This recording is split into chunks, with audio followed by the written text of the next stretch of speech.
Assalamualaikum warahmatullahi wabarakatuh. Balik lagi bersama kami dan kali ini ada sebuah informasi yang sangat-sangat menarik. Bagaimana ternyata justru bukan Jokowi namun Hasto lah yang mengincar kursi ketua umum PDI Perjuangan. Ataukah ini sebuah bentuk kudeta yang halus dari Sekjen Hasto yang memang melakukan pendekatan politis yang sangat luar biasa? Dan tentu saja jawabannya akan ditemukan dalam video ini. Namun, kita akan membahas terlebih dahulu bagaimana bursa calon ketua umum PDI Perjuangan sempat mencuat ke publik dan memang Hasto disinyalir mengincar kursi tersebut. Namun, incaran atau ide tersebut harus sirna dan pupus karena surat perintah penyidikan dari KPK.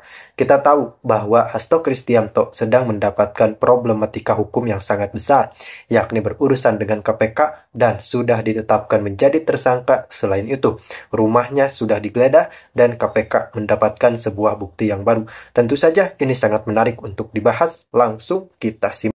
Itu sebabnya orang pertama yang menentang ide Pak Guntur di September itu ya Hasto Kristianto. Coba cek media. Ketika Pak Guntur melontarkan itu, yang paling pertama komen dan sifatnya menentang itu Hasto Kristianto. Karena ini adalah agenda dia. Nah, yang kemudian pasca sprindik berantakan semua. Karena bagi koalisi, bagi pemerintah, memang manuver ini harus dihentikan. Dari posisi sekjen aja sudah seperti itu gitu loh. Indonesia nggak bisa, ya sulit kita membangun dengan berbagai macam post-truth dan jaringan Hasto ini yang sangat meresahkan dan mengganggu.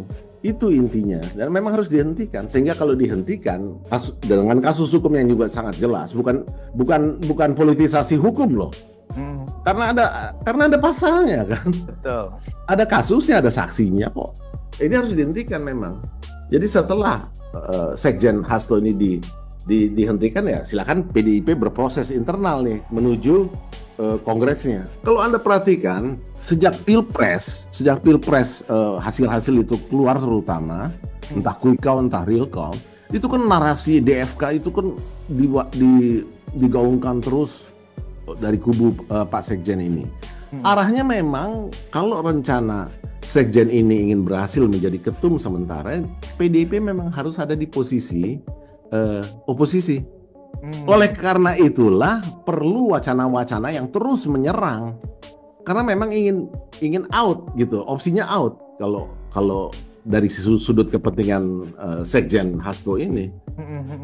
Maka sangat relevan kalau selama ini yang terus saja kan menyerang Pak Jokowi lah, pemerintah lah, apapun lah gitu.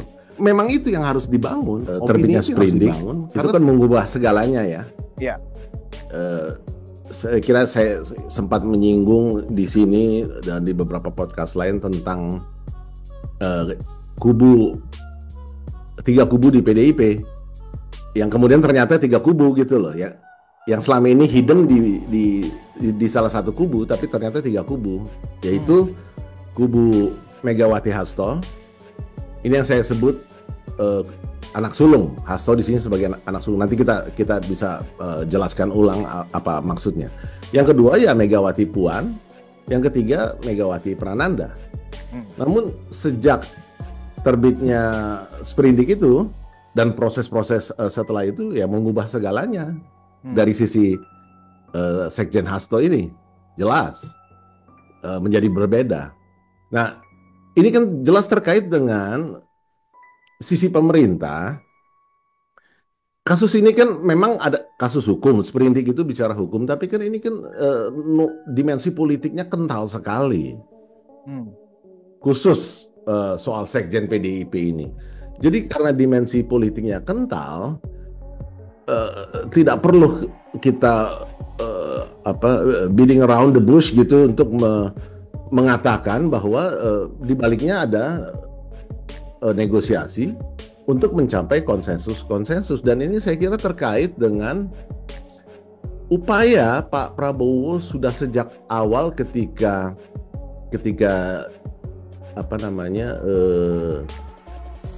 real count KPU itu final, kan langsung manuver untuk melakukan komunikasi politik dan PDIP menjadi salah satu yang prioritas. Tapi kemudian dalam prosesnya ini kan dilakukan melalui Pak Dasko dan Bu Puan Maharani.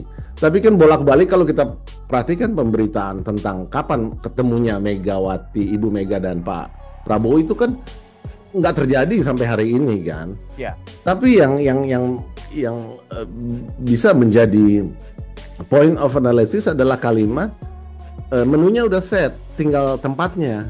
Nah, menu udah set ini yang saya kira terkait dengan yang negosiasi yang kemudian harus ditinjau ulang pasca terbitnya Sprindik itu.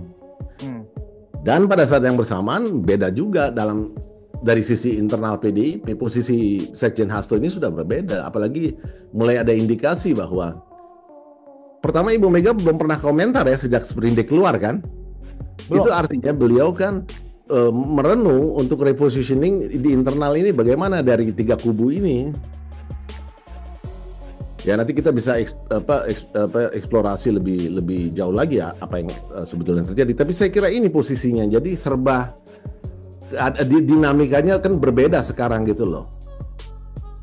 Nah bahwa kemarin kan mundur ya, mestinya dipanggil tanggal berapa tuh kemarin ya, mestinya datang ya, tapi tanggal 6 hari Senin kemarin ya. Nggak muncul gitu ya.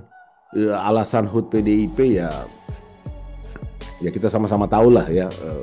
Kalau KPK mau tegas ya akan terjadi itu gitu loh pemanggilan itu gitu. Tapi kan ini kan mengindikasikan bahwa memang negosiasi juga unsur itu ada karena sekali lagi ini nggak murni soal hukum ansih, memang ini punya dimensi politik.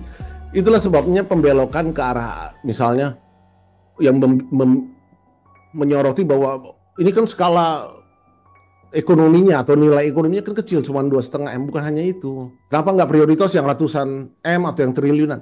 Bukan itu. Ini masalahnya ada impact politik, ini kan masalahnya ada soal stabilitas politik. Jadi memang pertimbangannya nggak hanya soal ekonomi, soal besar kecilnya nilai kasusnya kalau dalam hal korupsinya begitu ya.